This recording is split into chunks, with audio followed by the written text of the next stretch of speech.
ఇప్పుడు కేవలం 7999K up to 10 kgs వరకు బరువు తగ్గి అధిక బరువు నుంచి వచ్చే ప్రధాన సమస్యలను దూరం చేసుకోండి. తెలుగులో ఈ మధ్య కాలంలో ఓ హీరోయిన్ పేరు ఎక్కువగా వినిపిస్తోంది. పెద్ద హీరో సినిమా మొదలైతే చాలు హీరోయిన్ గా ఈ కేరళ కుట్టిని సోషల్ మీడియా కన్ఫర్మ్ చేసేస్తోంది. కానీ ఫైనల్ కావటం లేదు. వాల్తేరు వీరయ్య తర్వాత చిరంజీవి బాబీ కాంబోలో రూపొందే సినిమా హీరోయిన్ గా ఈ అమ్మడి పేరే ఖాయమైందట. తెలుగులో 2 ఆఫర్స్ సొంతం చేసుకున్న ఆ కేరళ బ్యూటీ ఎవరో చూసిద్దామా?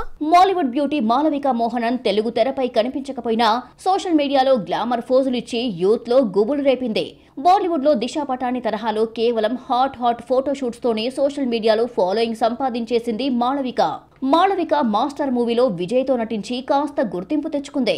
ఈ అమ్మడు కెరియర్ స్టార్ట్ చేసి 10 ఏళ్లవుతున్నా 10 సినిమాలు కూడా చెయ్యలేదు. ఇంతకాలం మంచి పర్ఫార్మర్ అనిపించుకోకపోయినా గ్లామర్ తో నెట్టుకొచ్చింది. ఈ హాట్ బ్యూటీ ఇమేజ్ తో తెలుగులో రాజాసాబ్ ఛాన్స్ కొట్టేసింది. రాజాసాబ్ రిలీజ్ కాకుండానే మెగాస్టార్ పక్కన మాళవిక ఛాన్స్ కొట్టేసిందన్న వార్త నెట్ లో తిరుగుతోంది. మన శంకర వరప్రసాద్ గారు తర్వాత చిరంజీవి నటించే బాబీ సినిమాలో మాళవిక మోహనన్ పేరు వినిపిస్తోంది. ఎక్స్ప్రెషన్స్ లేకుండా గ్లామర్ తో నెట్టుకొచ్చిన మాళవిక మెగాస్టార్ పక్కన ఛాన్స్ వస్తే సుడి తిరిగినట్టే.